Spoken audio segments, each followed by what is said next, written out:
We all know about the terrible events of World War II, but what happened afterward isn't talked about as much.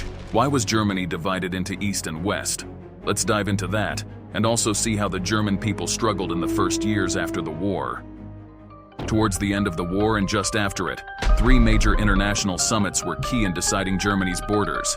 These conferences were held in Tehran, Yalta, and Potsdam, with the main players being the leaders of the US, Franklin Roosevelt followed by Harry Truman, the UK, Winston Churchill followed by Clement Attlee, and the USSR, Joseph Stalin.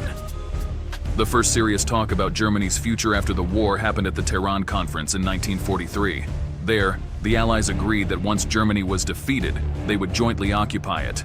However, they still had to figure out the details of who would control which parts and for how long. The French, led by General Charles de Gaulle, weren't invited because they weren't in control of their own country at that time. However, one thing was clear to all the Allies. Germany could never be allowed to wage war again. The Soviet Union, which had suffered 26 million civilian casualties due to the German invasion, and France, which had been invaded by Germany 3 times in the last 70 years, were especially determined to punish Germany, even considering dismantling the country entirely.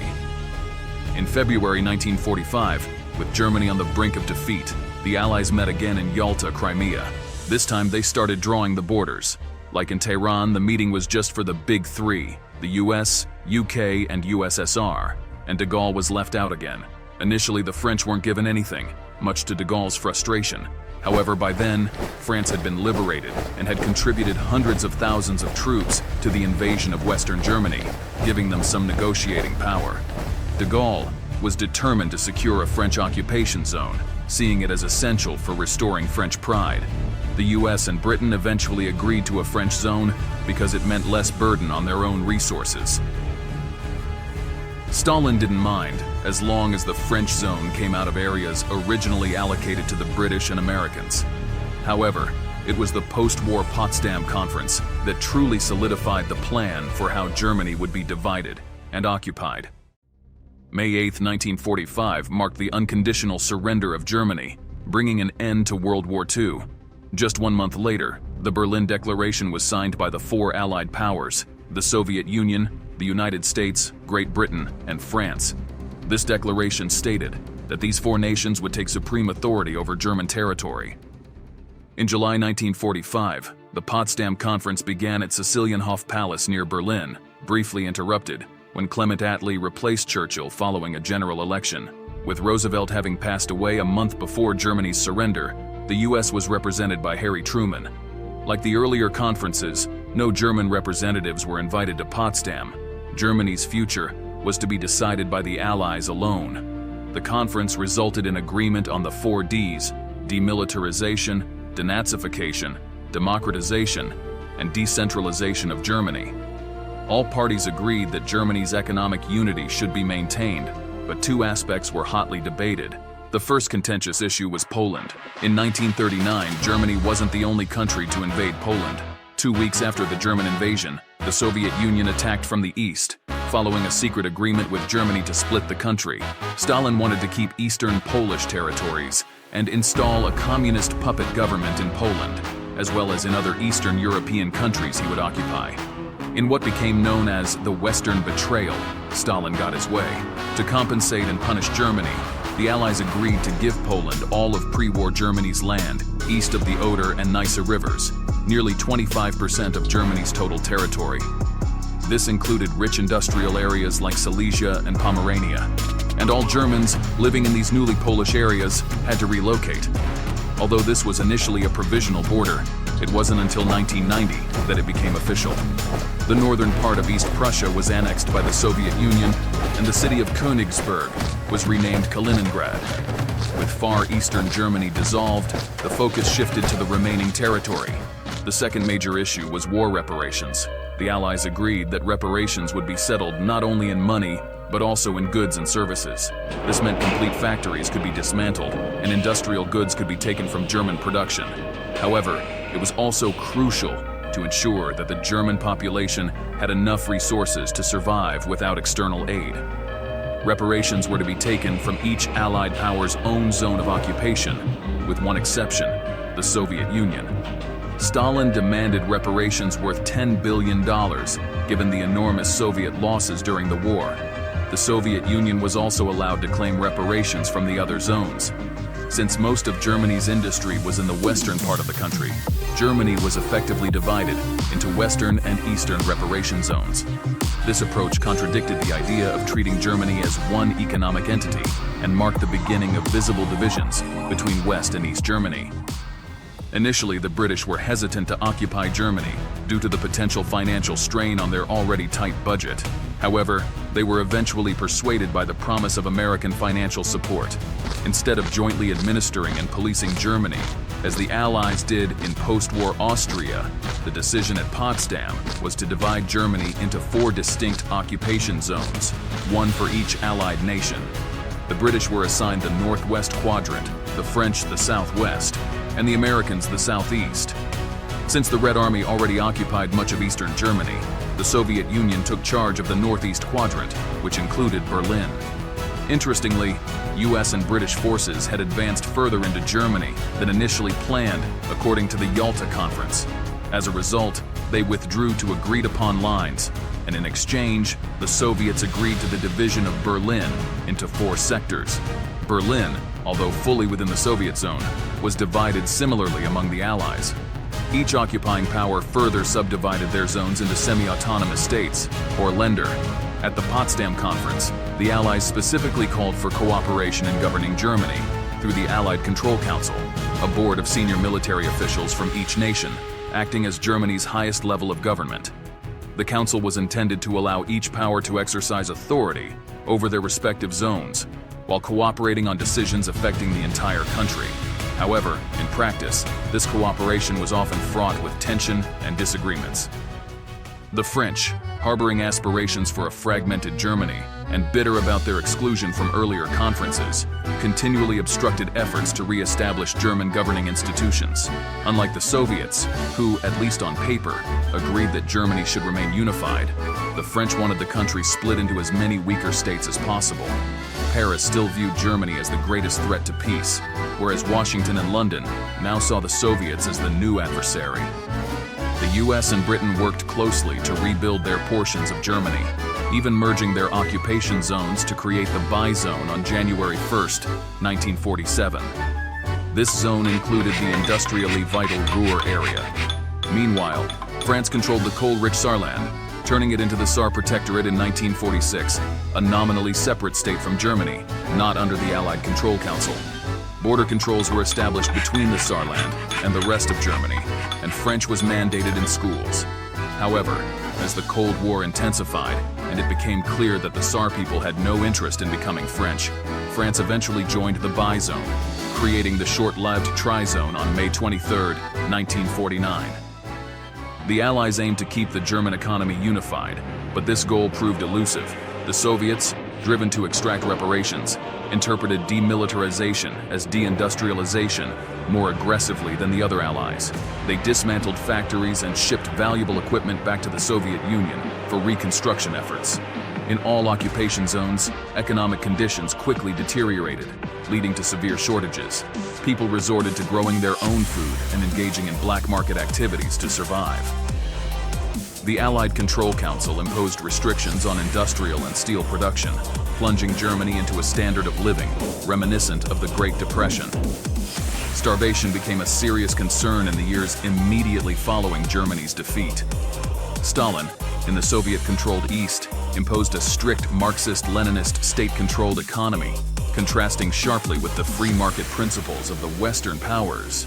These economic disparities exacerbated the division between East and West Germany, setting the stage for ideological and economic conflict during the Cold War. The economic challenges facing Germany were worsened by the massive expulsion of ethnic Germans from Eastern territories, marking the largest movement of any single ethnic population in European history. This expulsion occurred in 3 phases. First, the Nazi government organized the evacuation of ethnic Germans as the Red Army advanced. Second, following the defeat of the Wehrmacht, Germans fled in disarray. Third, under the Potsdam Agreement, a more organized expulsion took place, with millions expelled from Poland, Czechoslovakia, and Hungary. Many died during the journey due to Soviet actions during the war, or from cold, stress, and hunger. Those remaining in territories annexed by the Soviet Union were deported to camps in Central Asia and Siberia, where they were used as forced labor.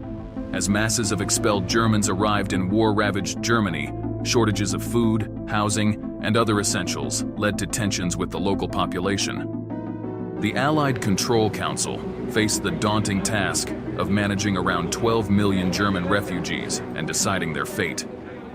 It soon became clear that the economic recovery of Europe hinged on rebuilding Germany's industrial capacity. In July 1947, U.S. President Harry S. Truman emphasized that a stable and prosperous Europe required Germany's economic contributions. This sentiment was bolstered by the increasing need to rearm Germany as a potential ally against the Soviets. Consequently, the Marshall Plan was launched in 1948, named after U.S. Secretary of State George Marshall. It provided billions of dollars in aid to revive Europe's devastated economies. Although the assistance was offered to Soviet-controlled Germany as well, Stalin declined and prohibited other Eastern Bloc countries from participating. Instead, the Soviets introduced their own plan, the Molotov Plan. Efforts to negotiate a unified Germany persisted with the introduction of the Council for Mutual Economic Assistance, Comecon, by the Soviets. However, fundamental differences in the demands of the Soviet Union and the United States proved insurmountable, perpetuating the division of Germany into East and West. In June 1948, the first major crisis of the Cold War erupted, when a currency reform introduced the Deutsche Mark as the new currency in West Germany. This move infuriated the Soviets, who responded by withdrawing from the Allied Control Council and introducing their own currency in East Germany, which the Western Allies refused to recognize. As a retaliatory measure, the Soviets imposed a blockade on Berlin, cutting off all roads, railways, waterways, and even electricity to the city. Instead of capitulating, the Western Allies launched the Berlin airlift on June 26, 1948. Over the next 11 months, they supplied West Berlin with food, fuel, and essential supplies by air.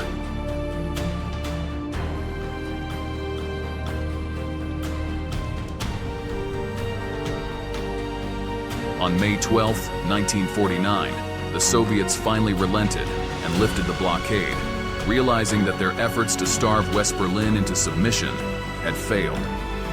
The Berlin airlift had successfully demonstrated the resolve of the Western powers to defend their interests and support the people of West Berlin against Soviet pressure. By May 23, 1949, the Iron Curtain had firmly divided Germany. The Federal Republic of Germany, or West Germany, was established, with each Bundesland retaining partial sovereignty akin to states in the U.S.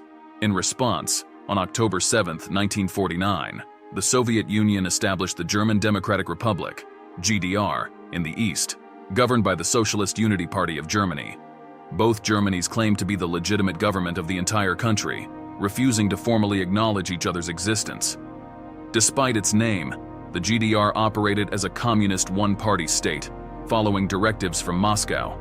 Its economy was centrally planned, authoritarian, and inefficient, leading to widespread discontent and significant numbers of East Germans fleeing to the West. In West Germany, Konrad Adenauer was elected as the first chancellor.